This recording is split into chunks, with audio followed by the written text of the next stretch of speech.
Hey everyone, welcome to Shrink Wrapped. I'm Dr. Shariq Refai, board certified psychiatrist and the founder of Shrink MD. I wanted to take a minute and start with the first episode to talk about why I started Shrink MD and what it really means to me. Not just as a clinician, but as a human being who's seen mental health systems from both sides. Shrink MD was built with a simple mission: make high quality mental health care accessible and affordable without obstacles. No long drives, no crowded waiting rooms, no months-long wait lists, just care that meets you where you are, literally and emotionally. This is personal for me. I used to live in Hawaii and Texas, both beautiful places, but also places where I saw firsthand how hard it was to get psychiatric care. I'll never forget this one patient in Hawaii who had to fly from one island to another just to see a psychiatrist. Another patient in Texas drove 1 hour each way for a quick visit. That's not just inconvenient, that's a barrier. Imagine doing that while suffering from debilitating depression. That's where ShrinkMD comes in. We're a telepsychiatry platform designed to remove those barriers.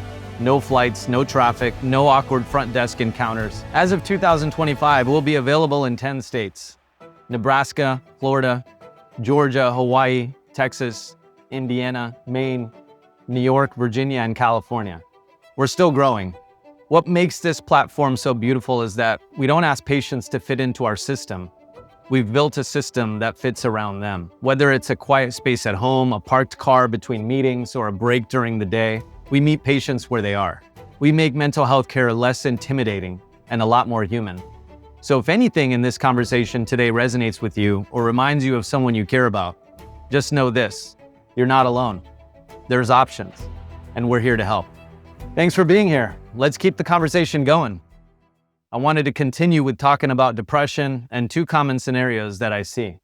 I'll never forget about this one patient. She was in her late 20s, bright, driven.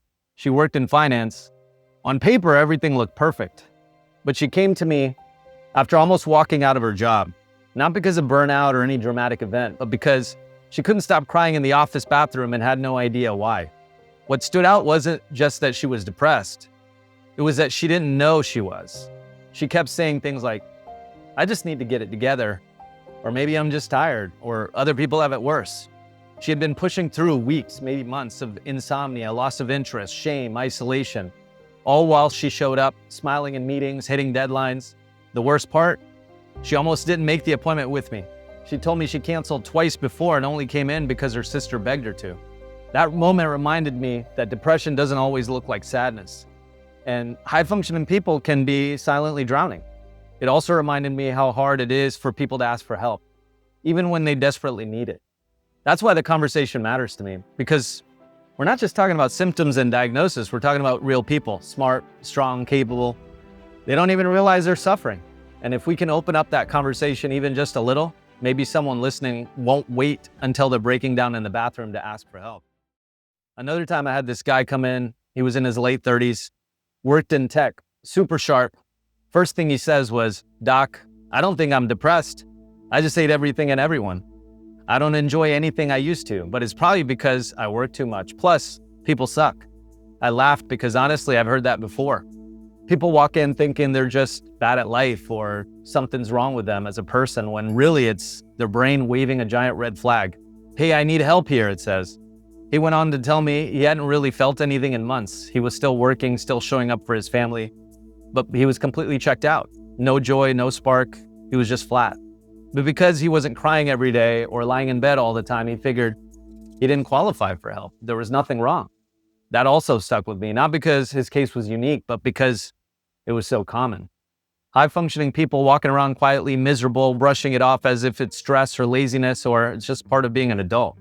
It reminded me that depression doesn't always look dramatic. Sometimes it's just looking like going through the motions. And sometimes the bravest thing someone can do is say, "Hey, maybe I need to talk to somebody."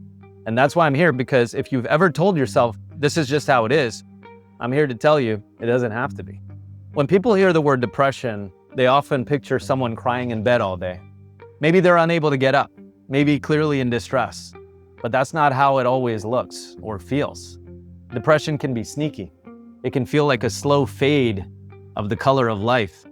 Things you used to enjoy, you just don't feel them anymore. You might be getting through the day, checking boxes, going to work, showing up for others, but inside you feel flat, disconnected, maybe even numb.